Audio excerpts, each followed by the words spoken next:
Message de M. Jean-Luc Mélenchon à l'occasion du congrès constitutif du parti du président Laurent Gbagbo, 16-17 octobre 2021.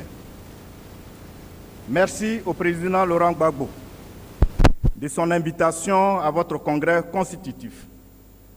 Participant moi-même à la convention de l'Union populaire, moment majeur de la campagne que je mène en France en vue de l'élection présidentielle de 2022, je ne peux être présent à vos côtés.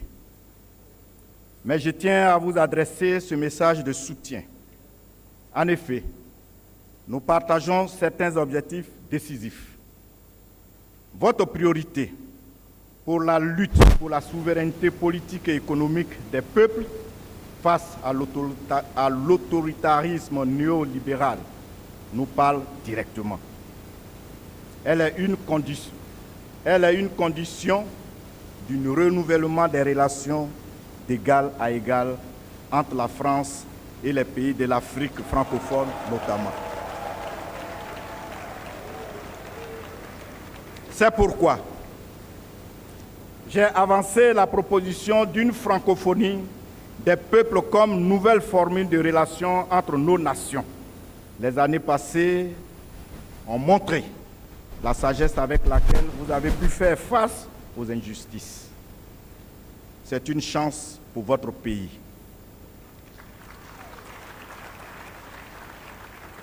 Je vous souhaite plein succès dans cette nouvelle entreprise et forme le vœu qu'elle serve l'amitié entre les peuples français et ivoiriens. Salutations républicaines et militantes, Jean-Luc Mélenchon. Discours à l'ouverture du congrès constitutif du nouveau parti du président Laurent Gbagbo.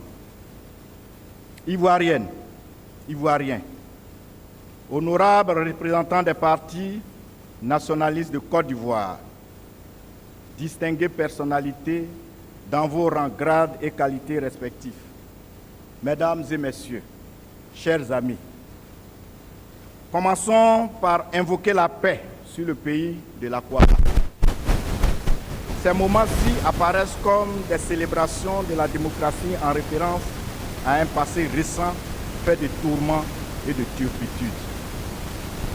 Plaise au ciel que ces épreuves effroyables soient définitivement révolues et que cette terre ne soit point souillée à nouveau par la violence.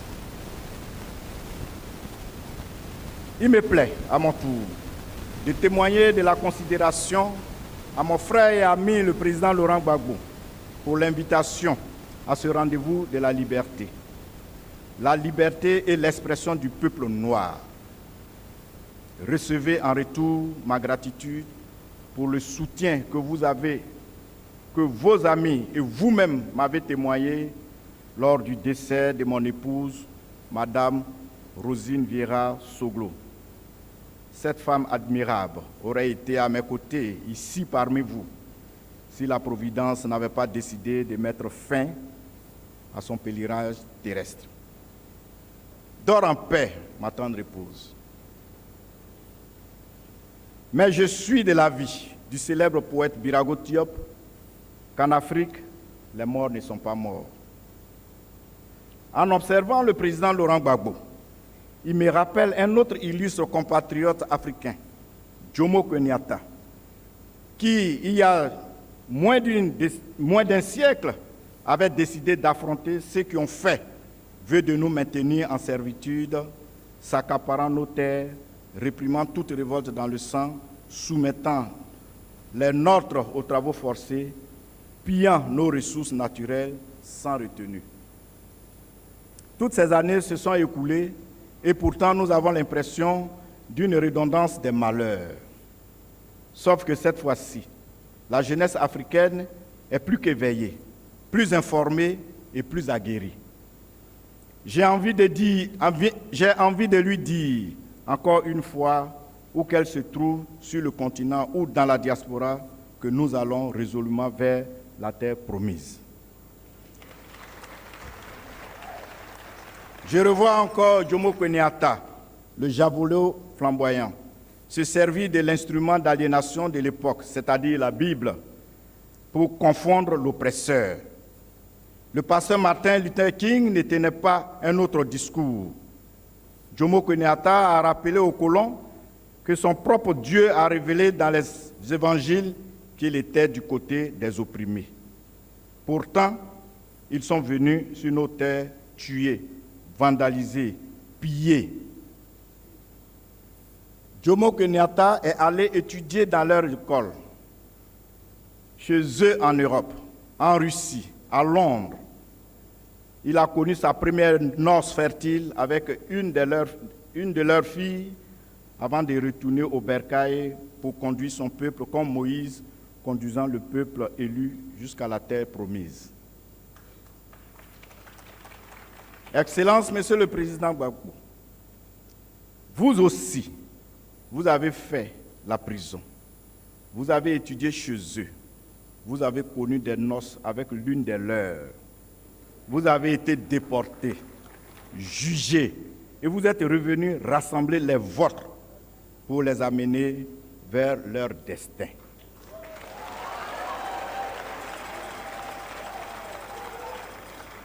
Vous les avez battus avec leur propre loi.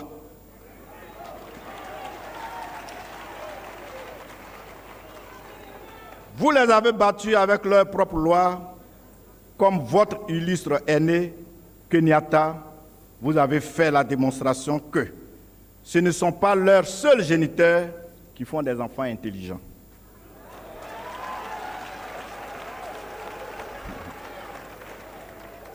Tant que votre auguste assemblée empruntera la voie de la renaissance de l'Afrique au sud du Sahara, vous aurez la jeunesse de Dar es Salaam, de Cotonou, d'Accra, de Maputo, de toute l'Afrique au sud du Sahara avec vous.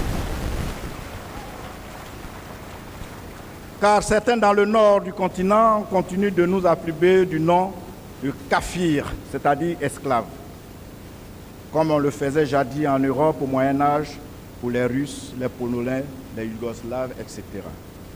La bonne preuve, le thème de ces peuples opprimés transparaît dans le slave, en anglais, qui veut dire esclave.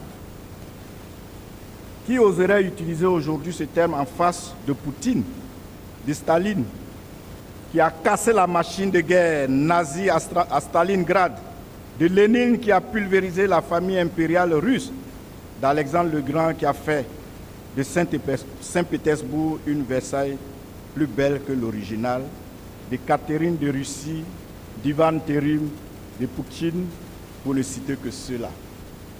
Allons, peuple africain, tous debout, vers l'union, vers la terre promise. Mais auparavant, donnons-nous la main. Pardonnons sans oublier, comme nous avons pardonné à ceux qui nous ont offensés. En Afrique, dans nos traditions, on fait des offrandes à la paix. C'est en tout cas le vœu de Félix Houphouët-Boigny, notre Père à tous, dont nous nous réclamons. Je vous remercie.